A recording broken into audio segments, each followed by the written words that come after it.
राजन, तुम सर्वदा भगवान सूर्य की आराधना करो। ये ही संपूर्ण जगत के माता पिता तथा गुरु भी हैं। तीसरा अध्याय, सांब शाप। सांब को शाप। बृहद्वल पूछते हैं, हे महामुने, रवि का प्रथम पूजा स्थान कहाँ है, जहाँ वे प्रथम बार पूजित हुए हैं? किस द्वीप में वे स्वयं यथा विधि की गई पूजा को ग्रहण करते हैं? वशिष्ठ उवाच। वशिष्ठ मुनि कहते हैं, पृथ्वी पर चंद्रभागा नदी के तट पर सांब नामक एक पुरी है। वह शाश्वत स्थान है जहाँ सूर्य की नित्यता है, नित्य विद्यमानता है। वहाँ सूर्य सांब से प्रीति के कारण तथा जगत में अनुग्रह अर्थ बंधु के समान दृष्टि के साथ द्वादश भाग में विराजित है। विशेष चंद्रभाग हिमालय का एक अंश है। वहाँ से उत्पन्न नदी है। चंद्रभागा नामक काश्मीर देशीय नदी है। यहाँ स्नान करके चंद्र दक्ष शाप से मुक्त हो गए थे। वर्तमान में इसे चेनाब नदी कहते हैं। वेदों में यही असीकणी नदी कही गई है। वहाँ भगवान भास्कर सभी भक्तों पर अनुग्रह करते हैं और विधि से प्रयुक्त पूजन को स्वयं ग्रहण करते हैं। बृहद्वल उवाच। बृहद्वल पूछते हैं, यह सांब कौन है, कहाँ से आए हैं, अर्थात कहाँ रहते हैं, किसके पुत्र हैं, जो रवि को प्रिय हैं तथा सहस्त्र किरण युक्त सूर्य ने जिन्हें घर प्रदान किया है? वशिष्ठ उवाच। वशिष्ठ कहते हैं, देव माता अदिति के 12वें पुत्र जो विष्णु है, वे ही वसुदेव है। पुत्र रूप से अवस्थित है। वासुदेव है, उनके ही पुत्र हैं सांब। किंतु पिता से भीषण अभिशाप पाकर उन्हें कुष्ठ रोग हो गया। उन्होंने ही इन सूर्य की स्थापना तथा चंद्रभागा के तट पर ही और अपने नाम से पुरी का भी निर्माण कराया। बृहद्वल उवाच।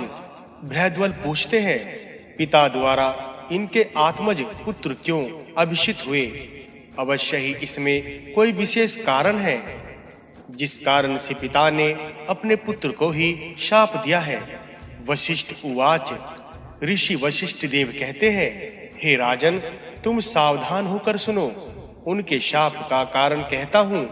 ब्रह्म के मानस पुत्र नारद नामक मुनि है। इनकी ब्रह्मलोक, विष्णुलोक, सूर्यलोक तथा रुद्रलोक में अप्रतिहत गति है। पितृलोक, राक्षस लोक, नागलोक, यमलोक, वरुण लोक, इंद्र की अमरावती तथा कुबेर की पुरी में एक पृथ्वी पर जितने राजागण हैं जो पाताल में हैं, उन सभी के स्थान पर इनकी बाधाहीन अप्रतिहत गति है। एक बार वह नारद कोपन स्वभाव ऋषि के साथ वासुदेव का दर्शन करने के लिए द्वारकापुरी आए। तदंतर प्रद्युम्न आदि सभी प्रमुख यदु कुमार गण ने वहां आकर तथा सविनय अवनत होकर अभिनंदन, पाग, अर्घ प्रभृति द्वारा यत्न पूर्वक उनका पूजन किया। अवश्यंभावी के कारण सांब उस शाप से मोहित हो गया। सांब अपने रूप एवं यौवन से गर्वित होकर सतत क्रीड़ा में मत रहता था और सर्वदा महात्मा नारद की अवज्ञा क्या करता था। इस वासुदेव पुत्र को जो अविनीत देखकर नारद चिंतित हो गए और विचार किया कि इस अविनीत को मैं अच्छी तरह संयत करूंगा। ऐसा विचार करके नारद ने वासुदेव से कहा, हे केशव, आपकी जो 16,000 पत्नियां हैं, उन सब का मन सांब ने अपहरण कर लिया है।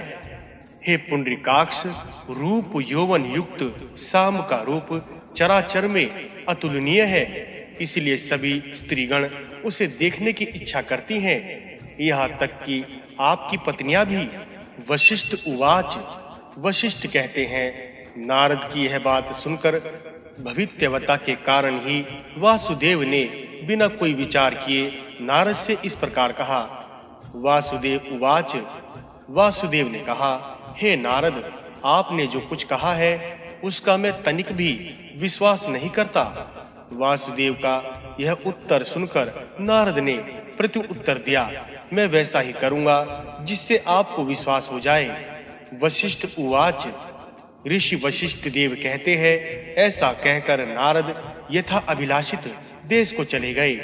तदंतर कुछ दिनों के बाद पुनः द्वारिका आए। उस दिन श्री कृष्ण भी अंतपुरी की रमणियों के साथ जल क्रीड़ा करके निरंजन में अवस्थित थे। रेवतक द्वारका के निकट पर्वत के रम्य उद्यान में अट्टालिकावली शोभित थी। वह सभी ऋतुओं के पुष्प द्वारा नित्य अमोदित थी। वह विचित्र कानन नित्य नृत्यरत मयूर तथा सो केका के शब्दों से गूंजा करता था। वह कोकिल के शब्द से शोभित तथा चक्रवाक पक्षियों द्वारा उपशोभित था। कोकिल के मधुर आलाप, जलकूकट के शब्द, भ्रमर के मधुर गुंजन, शुक चातक की ध्वनि से युक्त नाना जलज पुष्प विशिष्ट दिगर का समूह में हंस ध्वनि तथा सारस पक्षियों से समलकृत उस स्थान में हार, नुपुर, केयूर, कटिभूषण प्रभृति अलंकार से अलंकृत स्त्रीगण से परिव्रत वासुदेव रमण करते थे। विशेषतः मधुर अवयवों वाली श्रेष्ठ रमणियां क्रीड़ा हेतु यथा योग्य पद्म पत्र के पात्रों में दोनों में मीठा पान रखा था। मणिकांजन के पात्रों में नाना पुष्पों की गंध से सुवासित सूरा आसव रखा था। साथ ही आम्र का भग्न व्रंत तथा नीलोत्पल भी दिया जा रहा था। इस अवसर पर नारद ने यह देखा कि रमणीगण मद पीकर उन्मत्त है। अब नारद तीव्र वेग से सांब के पास जाकर बोले, हे सांब, रेवतक उद्यान में जाओ, उपेक्षा ना करो। तुमको वासुदेव ने बुलाया है, अतः तुम्हारा यहाँ रुकना उचित नहीं है। उनके वाक्यों का निहित अर्थ समझे बिना देव प्रेरित सांब शीघ्रता से वहां गए और श्री कृष्ण को प्रणाम किया। इसी बीच वहां जितनी भी तुल्य सात्विक रमणीयागण थी, जिन्होंने पूर्व में इन कामदेव के समान युवक को नहीं देखा था, वे सभी सांब को देखकर विक्षुब्ध हो गई। मदपान के दोष से उनका स्मृति लोप हो गया था। उन सभी अल्प सत्व स्त्री की योनि शीघ्र ही गीली हो गई। ऐसा श्लोक सुना जाता है कि ब्रह्मचार्य में विद्यमान ब्रह्मचारिणी स्त्रीगण के भी संबंध में सुनो। रम्य दर्शन पुरुष को देखकर स्त्रीगण की योनि प्रकिलित्र हो गई।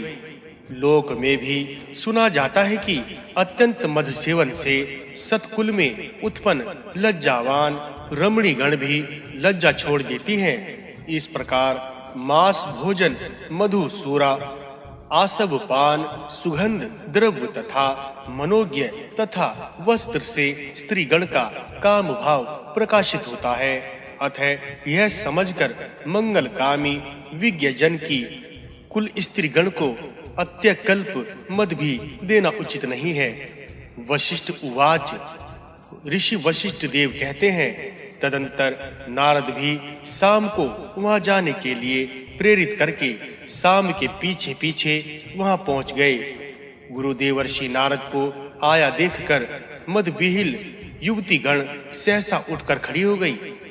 तब वासुदेव ने देखा कि उठने पर उनके शुक्ल वस्त्र को भेद कर पत्र के ऊपर योनि के ऊपर मद पतित हो रहा है। यह देखकर हरि ने क्रुद्ध होकर उन रमणीगण को अभिशाप दिया, हे स्त्रीगण, मेरा परित्याग करके तुम्हारा चित्र अनंत धृत हो गया है, अतः परलोक में तुम्हें पतिलोक आयु समाप्त होने पर नहीं मिलेगा। मेरे स्वर्ग आरोहण के पश्चात तुम परिभ्रष्ट हो गई तथा अरक्षित होकर डाकुओं के हाथ में पड़ जाओगी। वशिष्ठ उवाच, ऋषि वशिष्ठ देव कहते हैं कि तदंतर अभिशाप के कारण ही जब हरि ने स्वर्ग गमन कर लिया था, तब अर्जुन के सामने ही उन स्त्रीगण को पंचनद प्रदेश में चोरों ने अपहरण कर लिया था।